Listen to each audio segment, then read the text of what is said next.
ॐ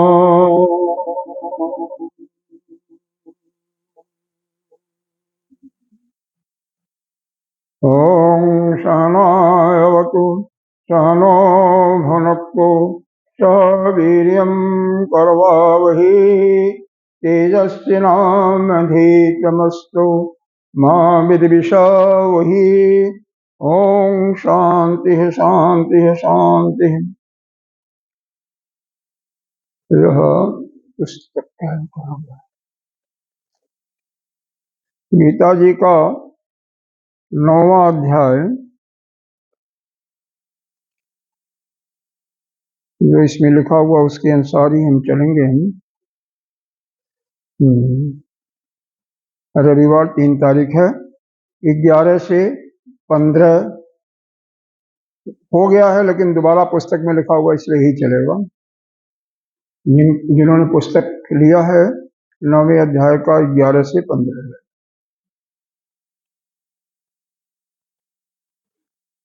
ओम श्री परमात्मने नमः।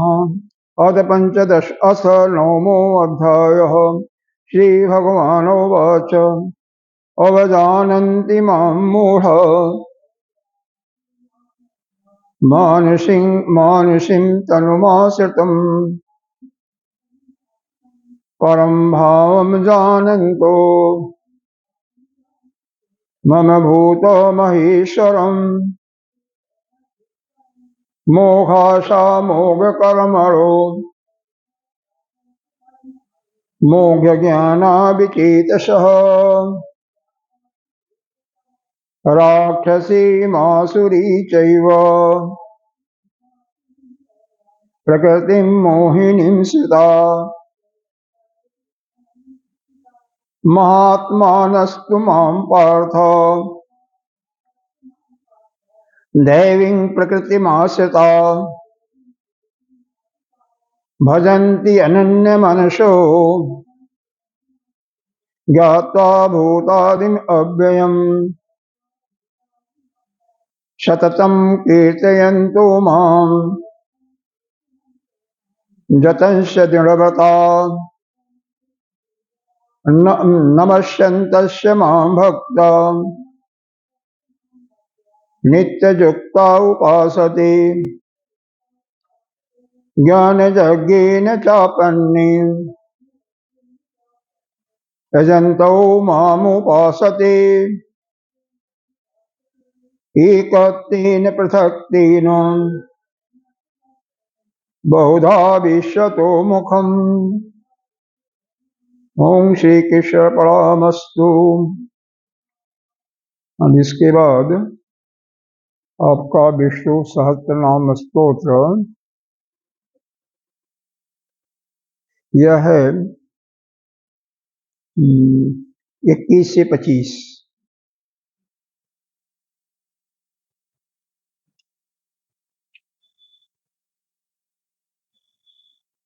ओम श्री परमात्मने नमः।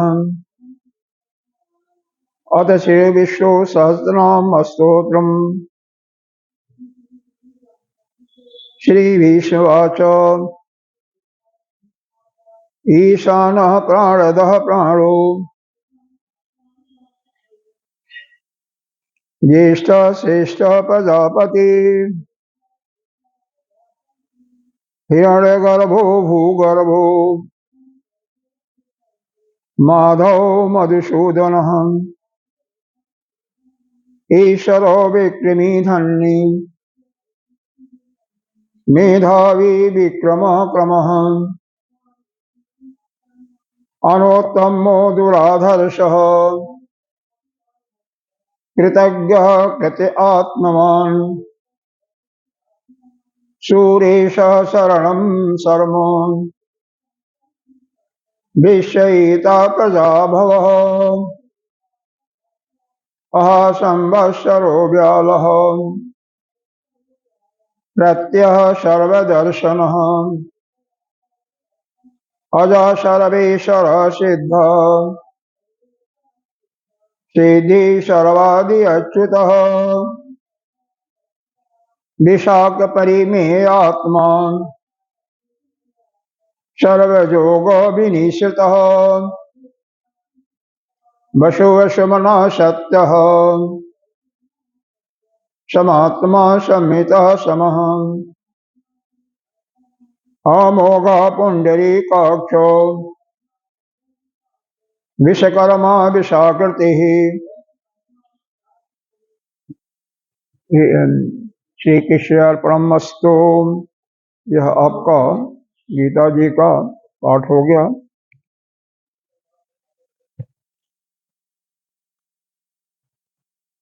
सच्चिदानंद रूपाय विश्वोत्पत्तिहेतवे तापत्रय विनाशाय श्रीकृष्णाय वयं नमः। नारायणं नमस्कृत्य नरं चैव नरोत्तमं देवीं सरस्वती व्यासं ततो जयमुदीरयेत्। अखण्डमण्डलाकारं व्याप्तं येन चराचरं तदपदं दर्शितं येन तस्मै श्रीगुरुवे नमः। अज्ञानतिमिरान्धस्य ज्ञानाञ्जनशलाकया चक्षुरुन्मीलितं येन तस्मै श्रीगुरुवे नमः। गुरुर्ब्रह्मा गुरुर्विष्णु गुरुर्देवो महेश्वरः गुरुः साक्षात् परं ब्रह्म तस्मै श्रीगुरवे नमः। त्वमेव माता च पिता त्वमेव बन्धो च सखा त्वमेव वेदा द्रविणं त्वमेव सर्वं मम देवदेव।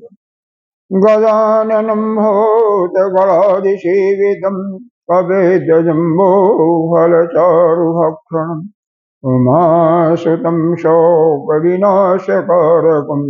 नमामि विघ्नेश्वरपादपङ्कजम्। अनंत श्री विभूषित श्री 1008 पंचायती महानिर्वाणी अखाड़ा की अग्रणीय श्रोत्रीय ब्रह्मनिष्ठ ब्रह्मर्षि श्री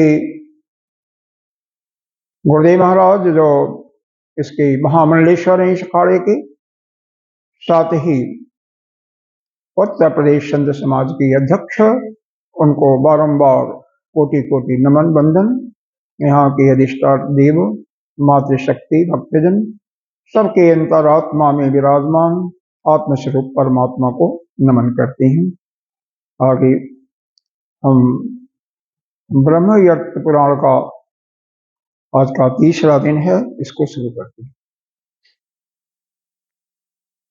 यह सृष्टि में नित्य हर क्षण परिवर्तन हो रहा है, इसको समझने की कोशिश करेंगे। तो सृष्टि में जब नित्य प्रति परिवर्तन हो रहा है तो निश्चित रूप से जो घटनाएं होती हैं उनमें परिवर्तन भी होता है। उसमें शंका जहां पर भी हो जाती है किसी को भी, तो शंका जो है विनाश का कारक होती है।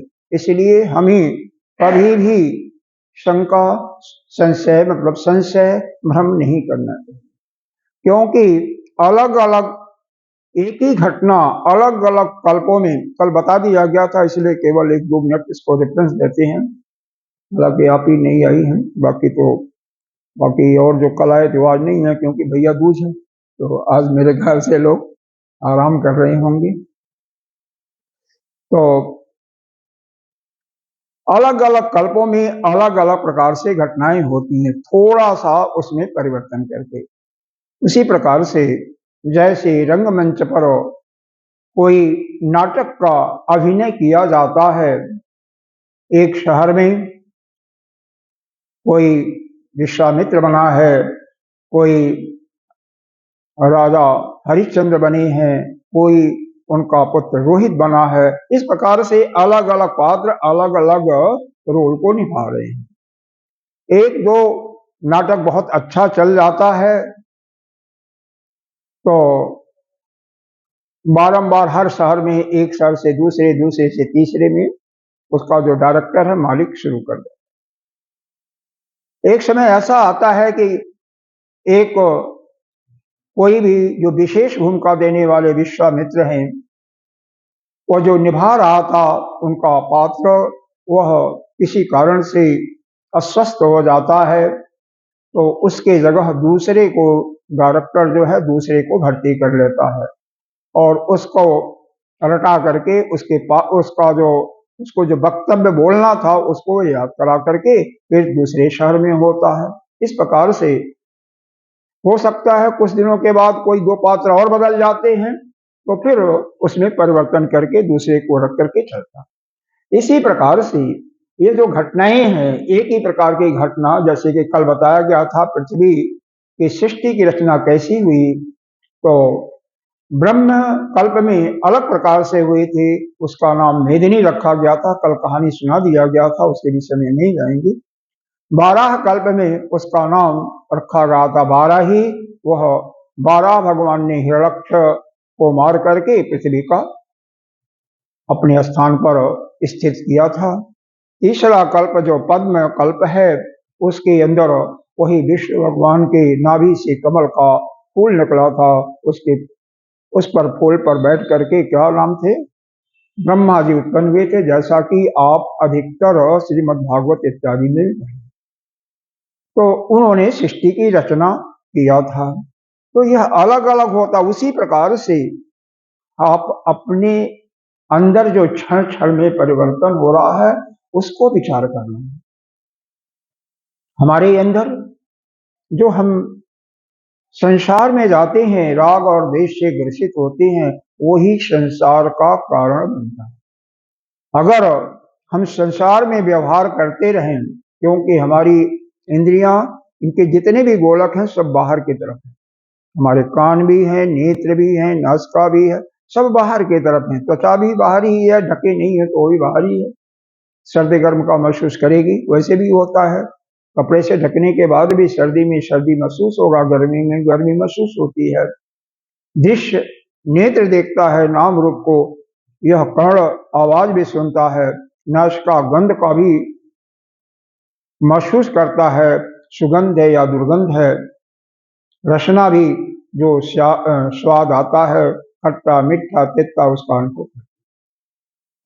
तो यह जो हमें इस संसार में, संसार का ये प्रकार से रंगमंच हो गया और हम उसमें क्या कर रहे हैं, नाटक कर रहे हैं। हर एक व्यक्ति अलग अलग प्रकार से नाटक करता है। ये जो संसार को अपने अंदर ले लेते हैं, जैसा कि कल बताया गया था कि विष्णु भगवान के ही कानों से फूट के रूप में जो महाराक्षस पैदा हुए थे, महाबली, जिनका नाम मधु और कैटब था। मधु राग का प्रतीक था और कैटब जो था देश का प्रतीक था। तो हमारे अंदर ये जो संसार में जैसे हमारी इंद्रियां जाती हैं, या तो हमें अच्छा लगता है तो राग हो जाता है उस वस्तु से या व्यक्ति से, अगर अच्छा नहीं लगता है तो उस वस्तु या व्यक्ति से द्वेष हो जाता है। अगर यही हम संसार में व्यवहार करते रहें, लेकिन हमारे मन पर किसी प्रकार की विकृति न हो, तो आप जीवन मुक्त हो। लेकिन संसार में जैसे केवल आप अपने जो आपका निवास स्थान है वहां से यहाँ पर है, जबकि दूरी नहीं है, किसी का 100 मीटर होगा, किसी का 200 मीटर होगा, इतना ही होगा मेरे ख्याल से, सभी का 500 मीटर के अंदर ही होगा ना। रास्ते में बहुत प्रकार की प्रकृति के घटनाओं को देखा होगा, व्यक्ति भी मिले होंगे पुरुष स्त्री के रूप में, तो अगर किसी का प्रभाव आपके ऊपर नहीं पड़े, हालांकि प्रभाव जो पड़ता है ना, जो आपका अपना होता है, जिसको आप जानते हैं, उसी का प्रभाव पड़ता है। उसी आदमी का अगर एक्सीडेंट हो जाता है तो उसका प्रभाव आपके मन पटल पर पड़ता है। दूसरे व्यक्ति का एक्सीडेंट हो गया है तो आप सीधे रास्ता छोड़ करके चले जाते हैं। देश भी उसी से होता है, या तो पूर्व जन्म के कर्म के अनुसार, या इस जन्म में कभी उसने कुछ किया है। तो अगर आप कहने का भाव यही है कि आप संसार में हर प्रकार का व्यवहार करते हैं, कोई इससे फर्क नहीं पड़ता है, लेकिन उस संसार के जो व्यवहार से मन में जो भावना उत्पन्न हो रही है उसको न आने दें, अपने मन पर उसका कोई प्रभाव न आवे, तो आप ज्ञान युक्त हो जाओगे। और जैसे ही आपके अंदर उस वस्तु का, घटने का, व्यक्ति का प्रभाव पड़ता है आपके मानस पटल पर, उसका संस्कार उत्पन्न होता है, तो वह अच्छा या बुरा दो ही प्रकार का संस्कार होता है। अच्छा से आपको राग या प्रेम हो जाता है, बुरा से आपको द्वेष हो जाता है। वही आपके बंधन का कारण है। यहां तक कि क्या बताया जाए, जो एक ही गुरु के 4 शिष्य हैं, उनमें भी आपस में राग द्वेष हो जाता है। या क्यों इसको गुरुदेव ज्यादा मानते हैं, इसको कम मानते हैं, हमें कम मानते हैं। एक ही पिता के 4 पुत्र हैं, 3 पुत्र हैं, उनमें भी आपस में द्वेष इसी कारण से हो जाता है। किसी को माता ज्यादा प्यार करती होगी, किसी को। एक घटनाक्रम आता है, कल शायद ये नहीं बताया था, इसलिए बता देते हैं। आदि गुरु शंकराचार्य जी के 4 शिष्य आप देखते होंगे, जहां पर इनका फोटो होगा, 4 शिष्य बैठे हुए होते हैं।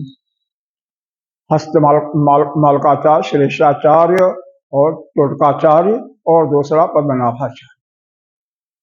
एक शिष्य को बहुत ज्यादा प्रेम करते थे, बाकी 3 को नहीं। अब ये बताओ, कोई किसको ज्यादा क्यों प्रेम करेगा?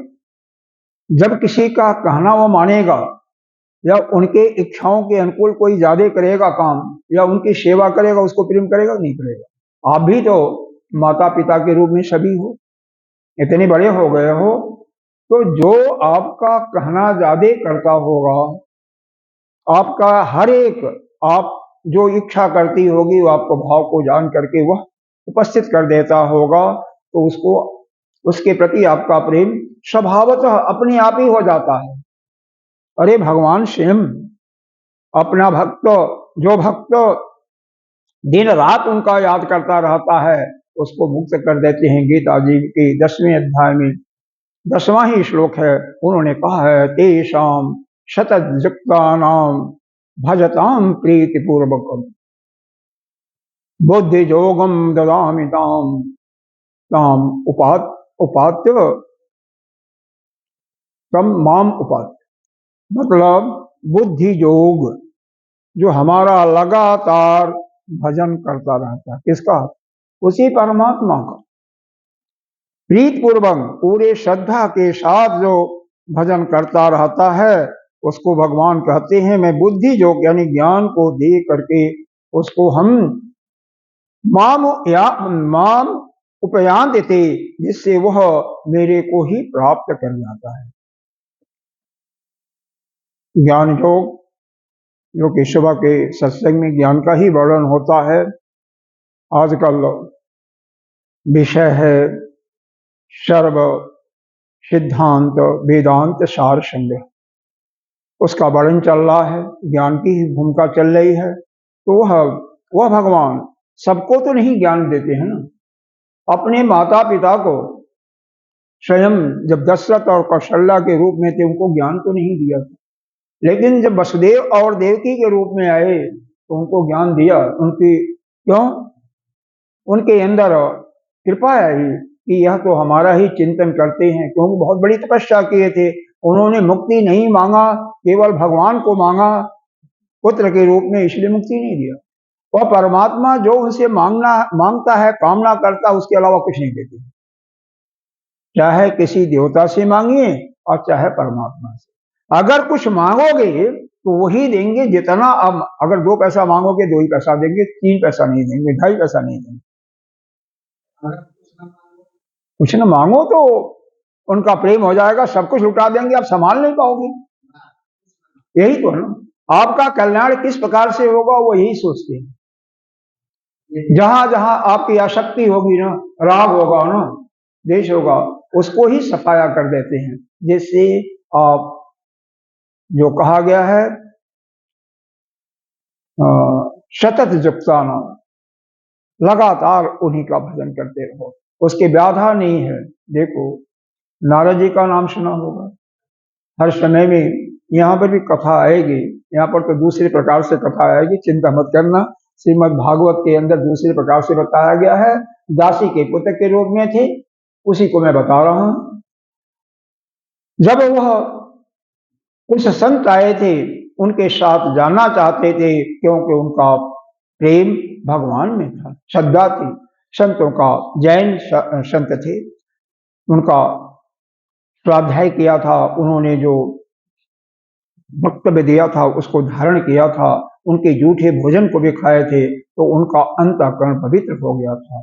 तो उनके मन में परमात्मा के प्रति इतनी अभिरुचि जागी कि उनके साथ ही जाना चाहते थे, लेकिन माँ नहीं जाने दी। उन्होंने, जैन जो साधु थे, उन्होंने कहा जब तक तुम्हारी माँ है तब तक तुम यहीं रहो, उनकी सेवा करो, क्योंकि ये तुम्हारा धर्म है।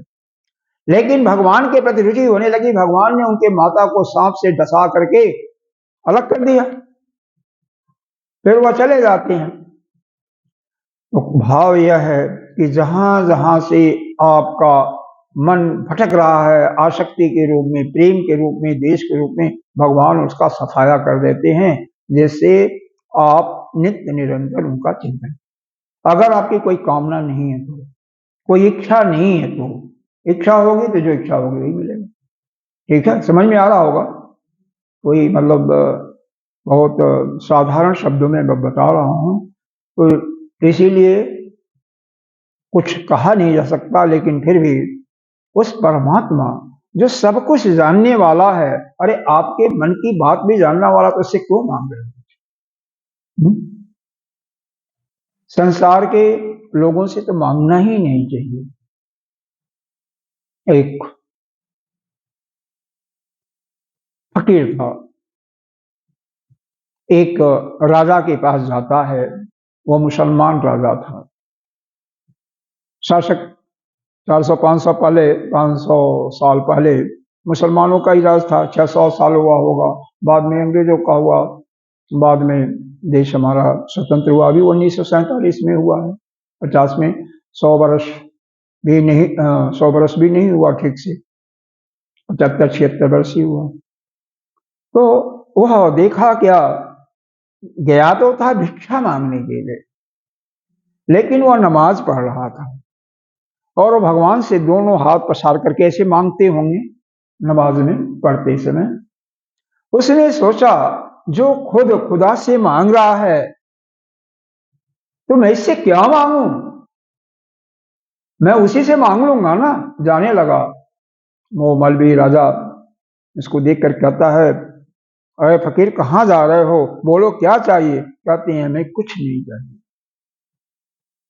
जो सभी का अधिष्ठान है, जब आप उसी से मांग रहे हैं तो मैं आपसे क्यों मांगू, मैं उसी से मांग लूंगा। ऐसा भाव होना चाहिए। तो संसार में किसी से कुछ मांगने की आवश्यकता नहीं होनी चाहिए, और उससे भी क्या कहना है, वह तो सब कुछ जानता है। जो आपके लिए हितकर होगा, आपके अंदर प्रेम भक्ति को बढ़ाने वाला हो, अपने आप ही दे देगा। आप क्यों उससे परेशान करती हो? हाँ, नित्य निरंतर भजन करते रहिए।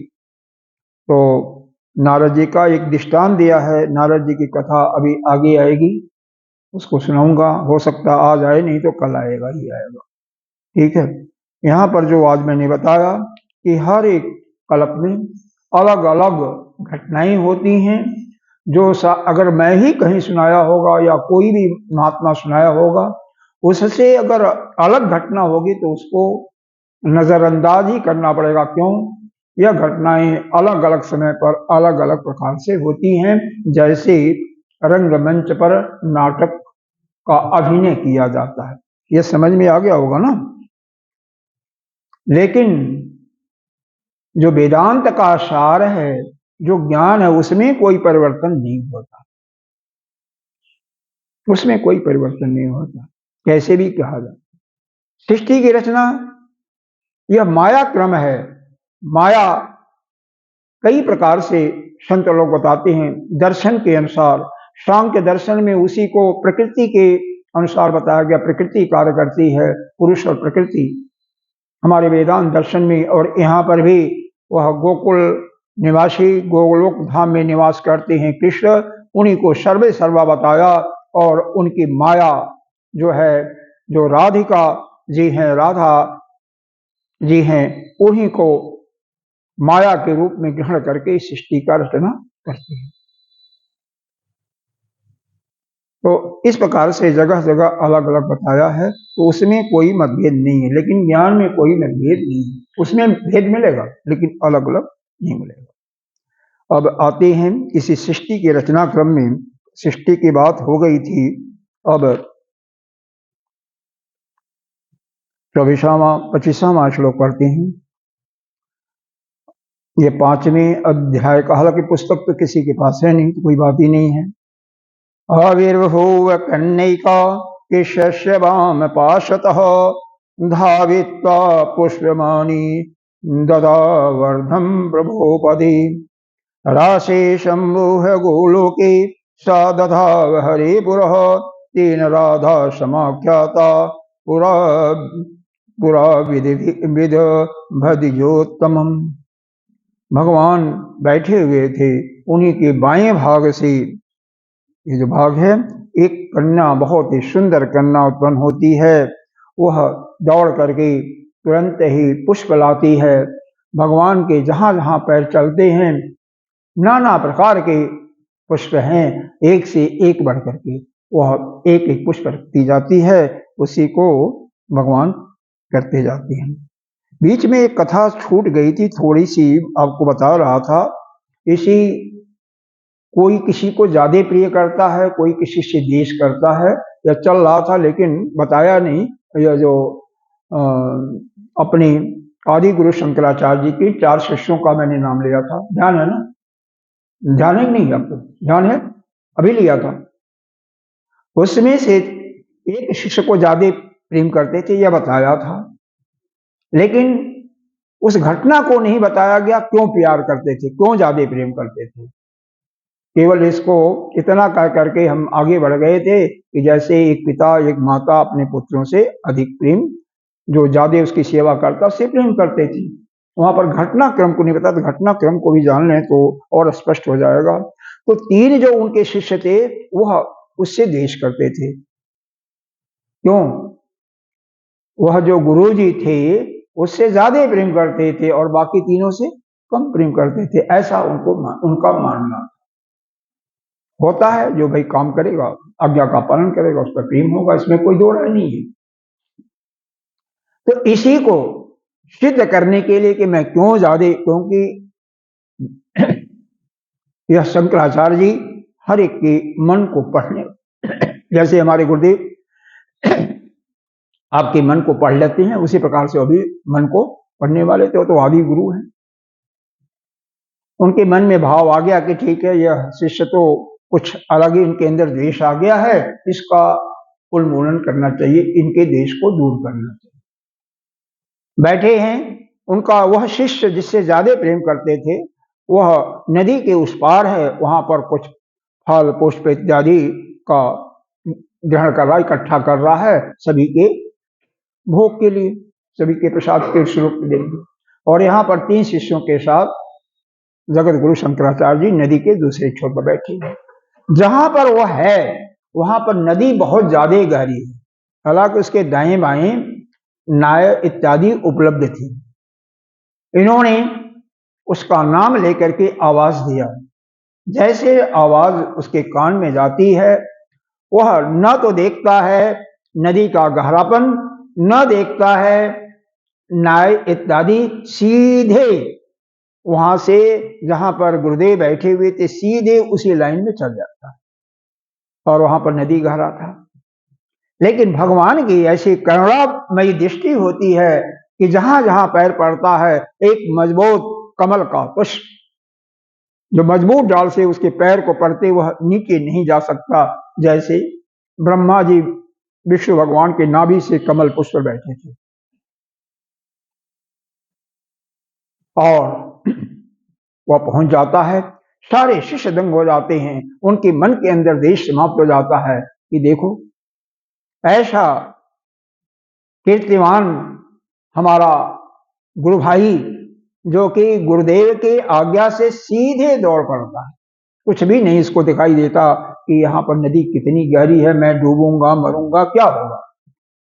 ऐसा जिसका प्रेम होता है किसी से भी, वो उसको प्यार नहीं करेगा, सबसे ज्यादा नहीं करेगा और क्या करेगा। ऐसे घटने का एक वह किया। इसी प्रकार से हमारे गुरुदेव के भी हजारों शिष्य हैं, तो जो सबसे ज्यादा सेवा भाव होगा उसी के साथ प्रेम करेंगे। सबके साथ तो नहीं कर सकते, बराबर तो नहीं कर सकते।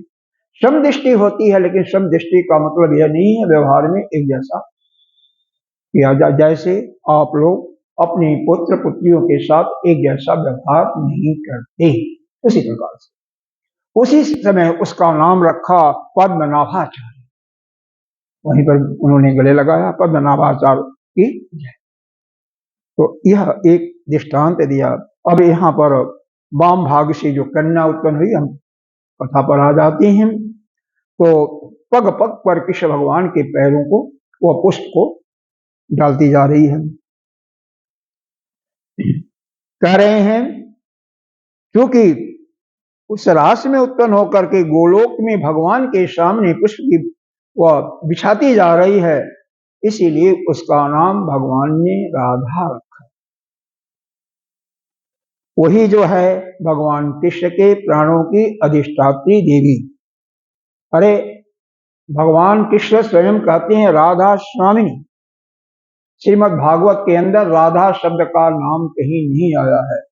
क्यों कि जो सुखदेव भगवान थे वह राधा जी को ही अपना गुरु मानते थे, और जब उनका ध्यान करते ही, उनका नाम लेते ही उनकी समाधि, अखंड समाधि लग जाती थी। उनके मन में यह आया कि अगर मैं गुरु का जैसे ही स्मरण करूंगा तैसे हमारी समाधि जग जाएगी, तो यह जो मैं भागवत सुना रहा हूं भगवान के आदेश से, यह यहीं का यहीं रह जाएगा, इसलिए नहीं है। तो यह राधा जी हैं। क्या है, कल शायद यह मैंने जिक्र किया था, शायद ध्यान होगा आपको, कि 5 देवियों का भगवान के पास उन्होंने उत्पन्न किया था। उसमें से दुर्गा देवी बताया था शायद, लक्ष्मी महालक्ष्मी, महासरस्वती, सावित्री और राधा। चारों जो हैं बाकी राधा को छोड़ करके संसार के सुखों को प्रदान करने वाली हैं, संसार के कामनाओं को प्रदान करने वाली हैं। और यह राधा जी, राधा स्वप्नी जो भगवान की प्राण प्यारी हैं, यह तो इस जीवन से मुक्त करके उस अमृत तत्व को पान कराने वाली हैं। यानी इस संसार में जो समुद्र रूपी संसार है जीवन मरण का, इससे मुक्त कराने वाली है राधा। इसीलिए वृंदावन में देखो, यह पुराण के अनुसार है, यह मत सोचिएगा कि ज्ञान के अनुसार यह है ना, बिल्कुल अलग हो जाएगा। ज्ञान में तो मैं ही पढ़ाऊंगा तो कहूंगा सीधे बिना ज्ञान के मुक्ति नहीं हो सकती, ठीक है ना। तो पुराण में, हर एक पुराण में अलग अलग प्रकार की कथाएं, हर एक पुराण में आप पाइएगा सूत जी ही बोल रहे हैं, कथा सुनने वाले वह नैमिषारण्य स्थान है, 88,000 ऋषि बैठे हुए हैं, और प्रश्न पूछने वाले शौनक ऋषि हैं। हर जगह जितने भी 18 पुराण सब में आप ही पाए। तो इसमें कोई ऐसी बातें नहीं है, प्रकरण के अनुसार हर एक हमें अलग अलग, वह सब काल चक्र का भेद है। सभी अपने अपने स्थान पर सही हैं, कोई गलत नहीं है, लेकिन समय के अनुसार अलग अलग घटनाएं अलग अलग रूप से होती हैं, इसलिए अलग अलग उनका वर्णन किया। और यह पुराण जो है, वास्तव में जो ज्ञान है, जो वेदों के अंदर ज्ञान बताया जाता है, उसको समझाने के लिए है, एक माध्यम है। जिसके अंदर कामनाएं हैं, कामना शांत नहीं हुई है, मन में राग और द्वेष है, उसको वह ज्ञान की बात समझ में नहीं आती है, उसके चित्त में नहीं बैठता है। तो जिसके अंदर भी संसार से कुछ प्राप्त करने की इच्छा है, उसके लिए इस पुराणों की कथा को सुनना चाहिए। इससे अलग अलग पुराण में अलग अलग चीजों को अच्छे ढंग से परिभाषित करके प्रयास किया गया है कि उस साधक का मन भगवान के प्रति लग जाए, और कोई इसका वह नहीं। भगवान में लग जाएगा तो भगवान उसको ज्ञान दिला देंगे। जैसे रामकृष्ण परमहंस, नाम सुना होगा शायद आप लोगों ने, महाकाली के यहाँ पर कलकत्ते में रहते थे। महाकाली, काली माता का नाम सुना भी होगा आप लोगों ने। कलकत्ते की काली वाली नहीं तो पिक्चर दिखाने वाले हैं, दिखाते हैं वो माइक्रोस्कोप से, तो बहुत प्रसिद्ध है। इतना उनका भक्ति था, समर्पण था कि माता काली के बिना कहे हुए भोजन नहीं करते थे। बात करते थे साक्षात जैसे एक बच्चा अपनी माँ से बात करता है। उन्होंने सोचा बच्चा बहुत प्रिय है, बहुत प्यारा है, हमारा आज्ञाकारी है, इसको जीवन मरण के बंधन से मुक्त करना। तो माँ के आदेश से एक को तोतापुरी महाराज हिमाचल से बुलाते हैं, आह्वान करती हैं माता जी, और वहां पर आकर के जब 7 दिन तो इनके दिनचर्या को देखते हैं, बाद में देखते हैं कि बच्चा बहुत होनहार है, यही रामकृष्ण परमहंस, इसको ज्ञान हम शिष्य बनाना बहुत श्रेष्ठ रहेगा। तो कहते हैं रामकृष्ण और तुम्हें कुछ ज्ञान की बातें सुनाते हैं। और क्योंकि समाधि लगती नहीं थी अखंड, और किसी की समाधि नहीं लग सकती जब तक ज्ञान, मतलब संसार का कुछ भी रहेगा वासना तब तक नहीं लगेगी। अखंड समाधि उसी को लगती जब संसार उसके चित्त से बिल्कुल हट जाता है। जैसे सुषुप्ति अवस्था में 4 घंटा भी आप गहरी नींद में सोते हैं, लेकिन संसार उस समय नहीं, उसकी प्रतीति नहीं होती है। उसी प्रकार से इन्होंने कहा क्या, जवाब क्या दिया, मैं माँ से पूछ लूं फिर आता हूं, माँ आज्ञा देती है तो आपका ज्ञान सुनूंगा, नहीं तो नहीं सुनूंगा। माता काली के पास निवेदन करते हैं, माँ एक महात्मा आए हुए हैं, 1 हफ्ते से पड़े हैं, वह आज मेरे को कह रहे हैं कि बैठो और तुम्हें ज्ञान देती है, तो आपका क्या आदेश है माँ। कहते हैं बेटा मैंने ही उन्हें बुलाया है, मैंने ही आह्वान करके बुलाया है, और तुझे ज्ञान देने के लिए, जाओ उनसे ज्ञान प्राप्त करो। फिर आते हैं ज्ञान करने के लिए। हालांकि 2 दिन 3 दिन तक समाधि नहीं लगती है। डांट करके कहते हैं एक अपनी ज्ञान रूपी तलवार को निकालो और उस काली का गला काट दो। फिर उसके बाद जैसे ही, क्योंकि जब जिसका चिंतन करोगे, देखो जिसके ऊपर आसक्ति होगी, आप संसार में देखो, चाहे बेटे पर हो, बेटी पर हो, बहू पर हो, पति पर हो, मन में उसी का भाव निरंतर आएगा, उसी का चिंतन आएगा, उसी से बात करना चाहोगे, उसी के बारे में सोचोगे भी। बीमार पड़ेगा तो उसी के बारे में हमेशा भगवान से भी मांगोगे। जब सब कुछ निकल जाएगा, मन में किसी को कुछ भी नहीं रहेगा, उसी समय आप ज्ञान हो जाएगा। तो जैसे इनके मन से काली को मन से अलग कर देते हैं, उसी समय तलवार काटने का मतलब गला नहीं काटना है, ज्ञान से काट देते हैं कि यह कुछ भी नहीं है, और फिर उनकी अखंड समाधि लग जाती है। 3 दिन तक लगातार उसी अखंड समाधि में रहते हैं और ज्ञानी बन जाते हैं। तो यह ज्ञान की महिमा है। ज्ञान कुछ भी नहीं है, बस यह संसार जो दिखाई दे रहा, यहाँ पर भी आया है इस ब्रह्म पुराण के अंतर्गत, अभी बताऊंगा कि जो भी संसार ये दिखाई दे रहा है ना, ये मिथ्या है। यहाँ पर भी ब्रह्म पुराण में भी आया है।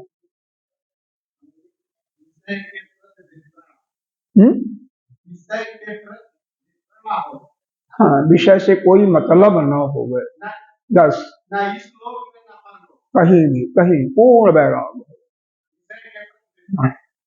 उस स्वर्गलोक को अमूत्र कहते हैं, चाहे इस लोक में या मूत्रलोक में, बिल्कुल किसी चीज की इच्छा ना हो, उसी को इच्छा होगी, किसी से आसक्ति होगी तो उसी की इच्छा होगी, और बिना उसका उससे अलग हुए आपको वह ज्ञान प्राप्त नहीं, क्योंकि यहाँ पर जो कुछ है केवल वही की एक ही ब्रह्म, उसके अलावा कुछ नहीं, उसी को अपने अंदर धारण करना। सत्य यही है कि यहाँ पर केवल एक ही व्यक्ति है, एक ही है। नाना रूप में जो दिखाई दे रहा है ना, हर एक के अंदर वही विराजमान है आत्मस्वरूप में। जब हर एक प्राणी के अंदर उसी अपने आत्मा को देखने लगोगे तो अपने आप ही ज्ञान हो जाएगा। तो किसी से आपको नहीं आसक्ति नहीं होगी, किसी से देश नहीं होगा, न किसी से भय होगा। वह स्थिति आने के बाद नहीं आती है। जब तक क्यों नहीं आती है? कारण एक ही है कि हमारा ये जो अंतःकरण है जन्म जन्मांतर के पापों से कलुषित है, गंदा हुआ है। जब तक उसको हम यज्ञ से, दान से, तपस्या से, अग्निहोत्र से दूर नहीं करते, या ध्यान साधना से, या इस श्रवण से, सत्संग के श्रवण से जब तक वो उससे निवृत्त नहीं होते, तब तक यही ज्ञान हमारे अंदर टिकता नहीं। सुनते हैं, समझ भी जाते हैं, लेकिन नहीं टिकता। जैसे ही अंतःकरण बिल्कुल पवित्र हो जाता है, वैसे ही वह ज्ञान का अंतः प्रकट हो जाता है। वो उसी की चर्चा में हम आगे बढ़ रहे हैं। यहाँ पर राधा जी का प्रकटीकरण हुआ। यह देवी 16 वर्ष की बताई जा रही हैं। यहाँ पर नवीन यौवन के साथ संपन्न हुई थी। जैसे अग्नि में हम सोने को तपाते हैं, कितना चमक आ जाती है, उसी प्रकार से वह राधा जी इतनी रूपमयी थी, और वह रूपमयी, लावण्यमयी, अनेक अपने श्रृंगार करके वह रूपवती मुग्ध करा रही हैं, सभी को मुस्कुरा रही भी थी। उसके अंग, इनका वर्णन है, अब इसके विषय में मैं मेरे ख्याल से बहुत ज्यादा नहीं है, क्योंकि यहाँ पर श्रृंगार रस का वर्णन किया हुआ है। कोई स्त्री किस प्रकार से सुंदर होती है, उसी का वर्णन किया हुआ है। वह सुंदरियों में भी सुंदर थी, विशाल नितंब के भार से थकी, अस्तूल श्रेणी अस्तुन से। तो यह सब समझ जाइए कि राधा जी का प्रादुर्भाव हो गया, बस खत्म।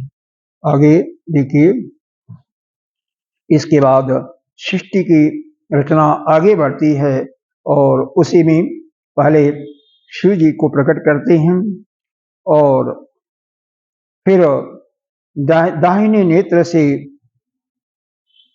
एक ऐसे उत्पन्न होते हैं व्यक्ति जो हाथों में त्रिशूल पट्टिस लिए हुए थे, सबके 3 नेत्र थे, सिर पर चंद्राकार मुकुट धारण किए हुए थे। वे सब के सब महाकाय, बहुत विशाल शरीर, दिगंबर, प्रज्वलित अग्नि के समान तेजस्वी, महाभाग, उनको भैरव के नाम से संज्ञा दिया गया। वह शिव के समान ही तेजस्वी थे। अरे भैरव बाबा को अगर किसी ने वैष्णो देवी गया होगा ना, तो भैरव जी का दर्शन किया होगा। कहते हैं बिना उनके दर्शन से माता का दर्शन का पूर्ण फल नहीं मिलता है। कम से कम एक बार तो दर्शन करना ही चाहिए, हर बार करे तो बहुत अच्छा। उनका नाम बताया गया रुद्र संहार काल। श्लोक भी पढ़ देता हूं आपको। रूप संहार कालाख्या अशित क्रोध भीषण महाभैरव खड़वांग इत्तष्टौ भैरवा स्मृता। वही नाम दिया हुआ है, हिंदी में समझा रहा हूं। रुद्र संहार काल अशित क्रोध भीषण महाभैरव खड़वांग, 8 भैरव माने जाते हैं। खैर, इसका आपके जीवन में बहुत ज्यादा इसका उपयोगिता नहीं है। उपयोगिता आते ही है अपने अंदर से राग और द्वेष को हटाओ, भगवान में नित्य निरंतर प्रेम को बढ़ाओ, उसका जाप करो। खैर, आगे फिर भी जो यहाँ पर खास खास चीजें हैं उनको बताना तो पड़ेगा ही ना। अब देखो, इसी में कृष्ण ने नारायण को सादर महालक्ष्मी, सरस्वती, और परम उत्तम रत्नों की माला भी सौंपी। उसी भांति एक स्त्री पैदा की सावित्री, उसको ब्रह्मा को सौंपा। धर्म को मूर्ति, यही चीज मूर्ति अगर श्रीमद् भागवत में पढ़ेंगे तो वहां पर पढ़ेंगे कि यह जो क्या नाम है इनका,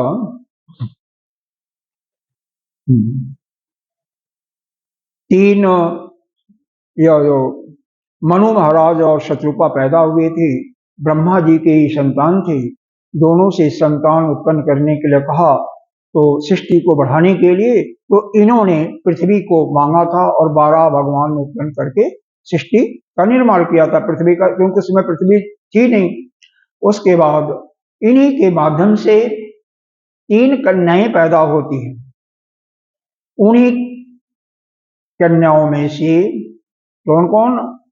अकुति, अकुति, देवहूति और तीसरी का नाम है प्रसूति।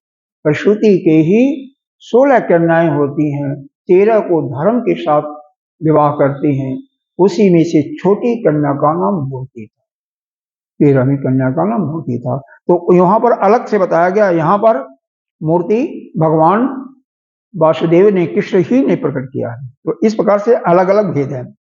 कामदेव को रति को प्रदान किया, नाम सुना होगा, एक ही नाम है, कामदेव की पत्नी का नाम रति ही है हर जगह। कुबेर को रूपवती मनोरमा समर्पित किया, अन्य स्त्रियों को भी उनके पतियों के साथ में दे दिया। फिर जोगियों के गुरु शंकर जी को बुला करके अत्यंत प्रेम से सिंहवाहिनी माता पार्वती को दान किया। आपने क्या पढ़ा होगा कि हिमांचल की पुत्री, तो वो सब ठीक है, लेकिन सबको उन्होंने दिया। अब हम आगे कथा को आगे बढ़ाते हैं। यहाँ पर यह कुछ मुक्ति का नाम दिया हुआ है, इस श्लोक में पढ़ता हूं। साष्टे, सालोक्य, सारूप्य, सामीप्यम, सामलीनताम वदन्ति खड्विधाम मुक्तिम मुक्ता मुक्तविदो विदु। यह जो हम मुक्ति के ज्ञान मुक्ति के द्वारा मुक्ति की बात करते हैं, उस मुक्ति के अतिरिक्त जो भक्त लोग होते हैं, भगवान की भक्ति करते हैं, तो उनकी मुक्ति के लिए 6 चीजें बताई गई हैं। कौन कौन मुक्ति है? पहला है साष्टी। साष्टी का मतलब जैसे परमात्मा इस सृष्टि का निर्माण करता है, उसी प्रकार से उनमें वो सृष्टि के निर्माण करने की शक्ति आ जाती है। ठीक है, आपने नाम सुना होगा विश्वामित्र का। उन्होंने भी सृष्टि की रचना, स्वर्गलोक बना रहे थे, फिर ऋषियों ने, स्वयं देवताओं ने उनको प्रार्थना किया, फिर वो सृष्टि को रोका। तो ऐसी भी मुक्ति होती है। सालोक्य, ईश्वर के समान ही लोकों में रहना, उन्हीं के लोक में रहना। जैसे कहते हैं, कई लोग कहते हैं हम तो गोलोक में ही जाना चाहते हैं, वहीं पर। समीप, भगवान के बिल्कुल समीप रहना, उनका वस्त्र बन गए। सारूप, ईश्वर के समान सारूप प्राप्त करना, जैसे जय और विजय प्राप्त हुए थे। साम्य, उन्हीं की समता की, उन्हीं की बराबरी की प्राप्ति और उसी में लीन होना। यह 6 प्रकार की मुक्ति बताई गई है। ज्ञान के द्वारा जो मुक्ति होती है उसको शब्दों मुक्ति कहते हैं। उस यह एक कल्प तक ही होती है, उसके बाद मुक्ति नहीं होती है। एक कल्प के बाद दूसरे कल्प में समाप्त हो जाती है, और उस मुक्ति में आपको हमेशा नहीं आना पड़ेगा दोबारा इस संसार के भवसागर में। अब इसके बाद 8 सिद्धियां होती हैं।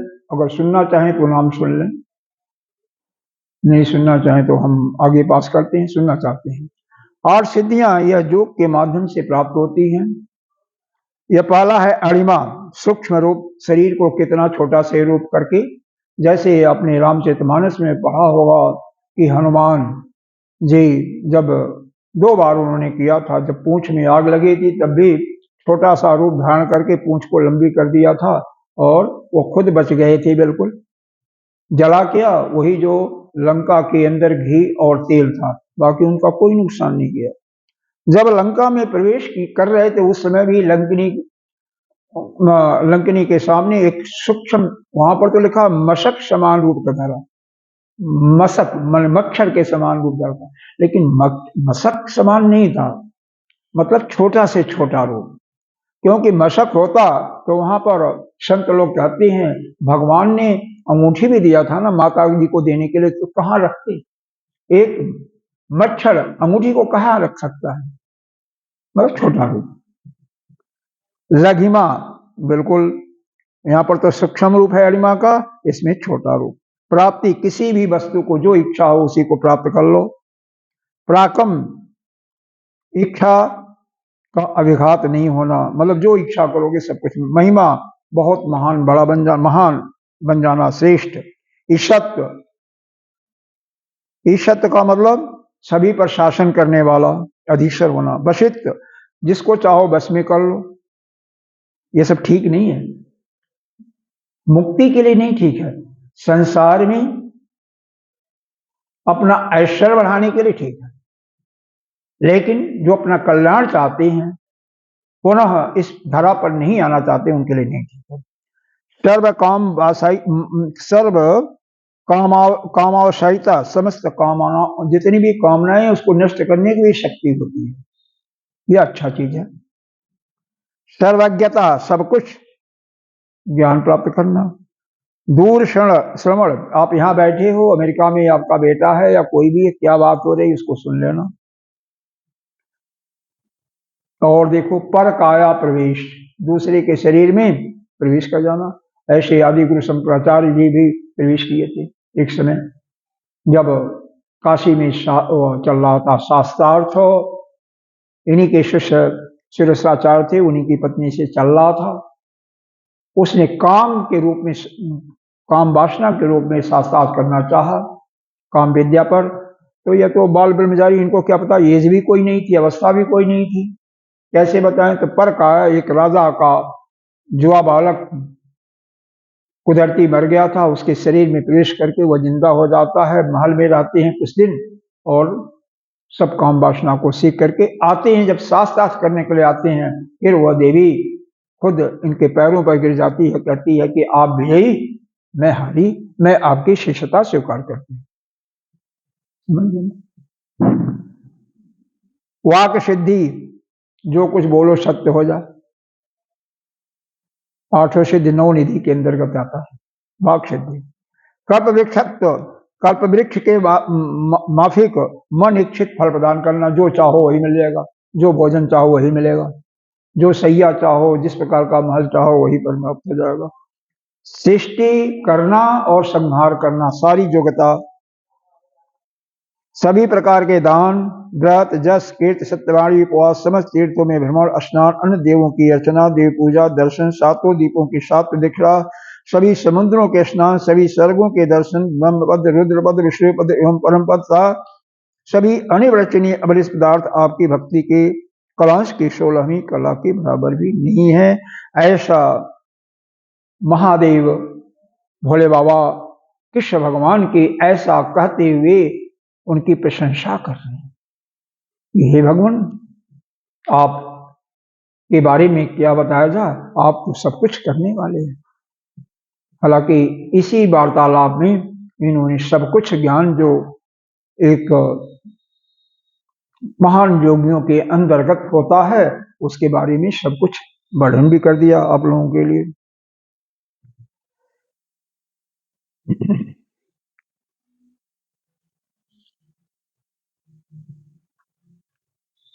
इसके बाद हम आगे बढ़ते हुए, यह ब्रह्मा द्वारा पृथ्वी, पवित्र समुद्र आदि का निर्माण होता है।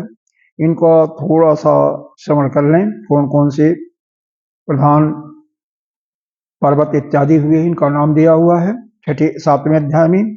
सुमेरुम चैव कैलाशम मलयम च हिमालयम उदयम च तथास्तम च सुबेलम गंधमादनम। यह पर्वतों के नाम हैं। 8 मुख्य रूप से पर्वत हैं। कौन कौन? सुमेरु नाम सुना होगा, सुमेरु पर्वत का। कैलाश का भी नाम सुना होगा, कई लोगों ने देखा भी होगा। मलयागिरी चंद है ना, मलय, हिमालय तो सभी जानते हैं। उदयाचल, ये भी पहाड़ का नाम है। अस्ताचल, सुबेल, गंधमादन, ये 8 प्रकार के पर्वत हैं। 7, इसके बाद 7 यह रचना किया किसने? भगवान वासुदेव ने।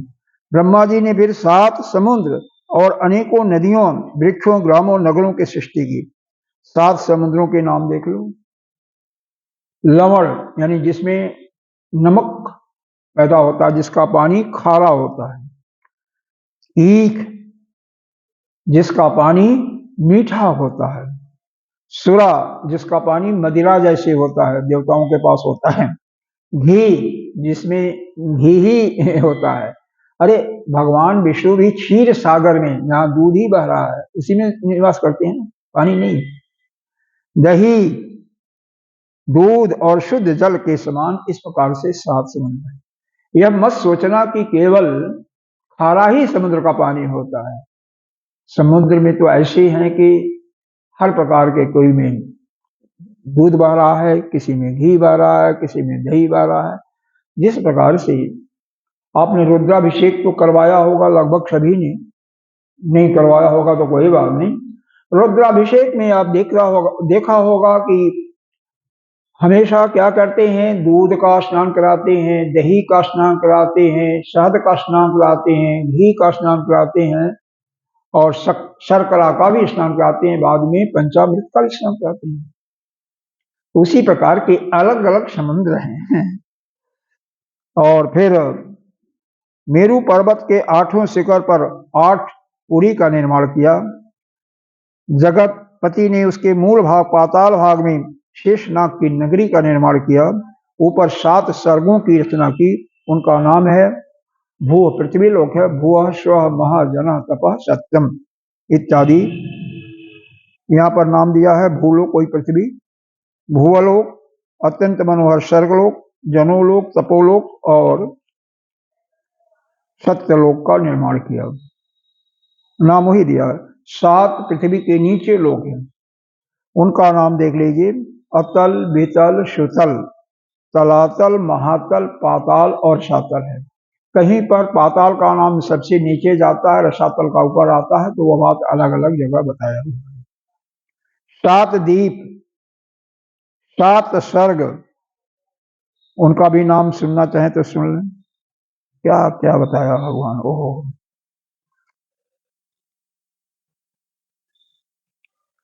यहाँ पर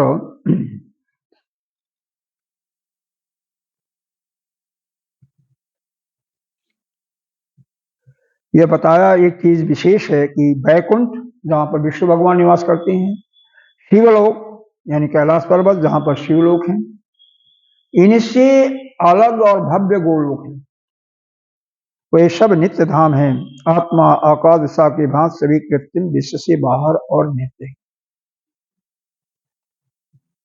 देखो यहाँ पर एक बात किया, कृत्रिम विश्व, यह जो सृष्टि दिखाई दे रही है विश्व ना, यह बनावटी है, कृत्रिम है नहीं, इससे परे है, नित्य है। वह जो गोलोक है वो नित्य है, मतलब वह गोलोक ही सत्य है। एक बात यहाँ पर और आपको स्पष्ट कर देना चाहता हूं, यहाँ पर गोलोक को सत्य बनाया। अगर देवी महाभागवत की कथा सुनोगे तो वहां पर मणिद्वीप जो है, जहां पर माँ जगदम्बा रहती हैं, उसी को सत्य बताया जाएगा, बाकी सबको अलग कर दिया जाएगा। शिव महापुराण पढ़ोगे तो कैलाश को श्रेष्ठ बताया जाएगा, बाकी सबको।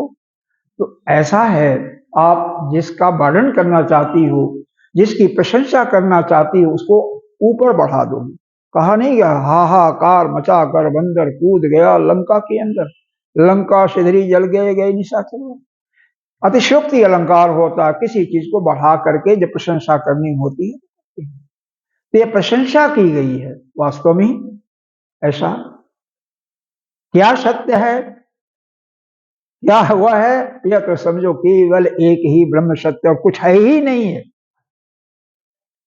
सीधा बताया गया है, ऐतरेय उपनिषद जो ऋग्वेद का उपनिषद है, कि यह सभी देव, ईश्वर यानी जिसको भगवान कहते हो, ब्रह्मा विष्णु महेश और यह जीव जितने भी हैं, सभी उसी पर कल्पित हैं।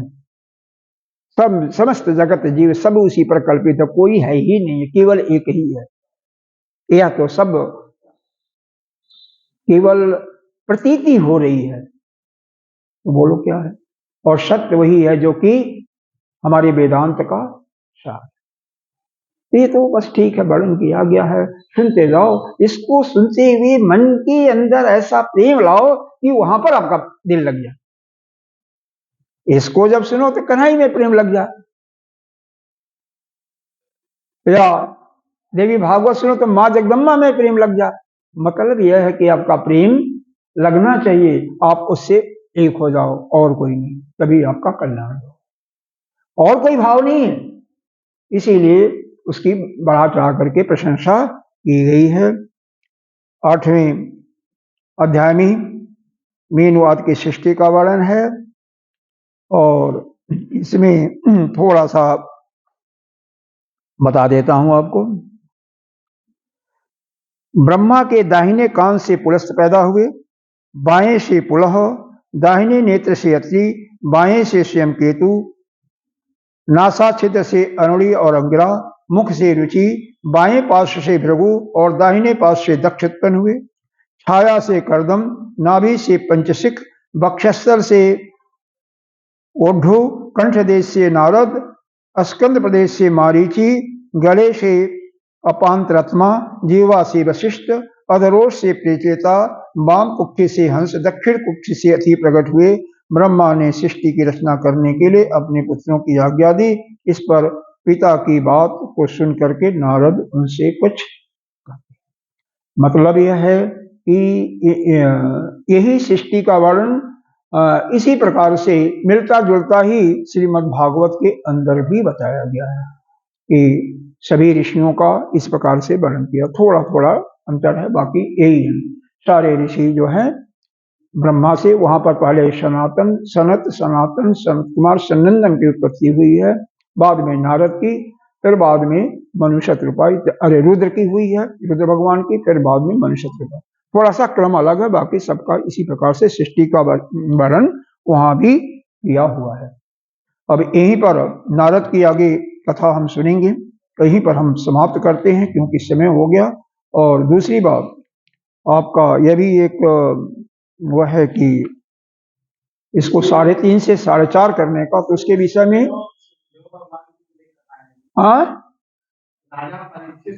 वह अलग है, वही श्रीमद् भागवत की कथा है, उसमें अलग है, थोड़ा सा अलग वर्णन है। हर एक जगह अलग अलग वर्णन है, यह कल्प के अनुसार अलग अलग वर्णन है।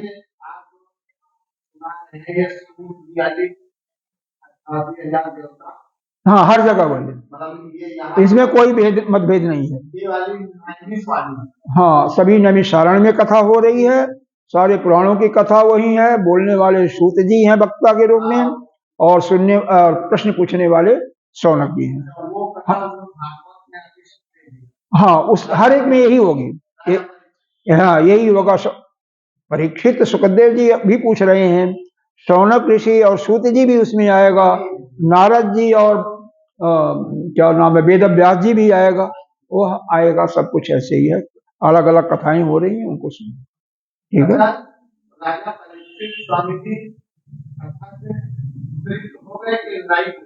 बिल्कुल मुक्त हो गए। हाँ, बिल्कुल हो गए।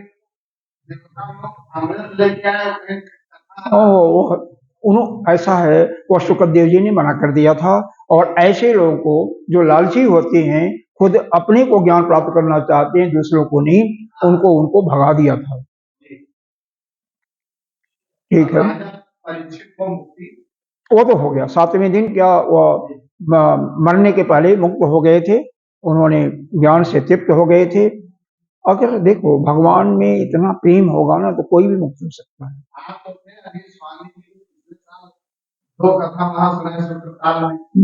हाँ, 2 सुनाए थे हम।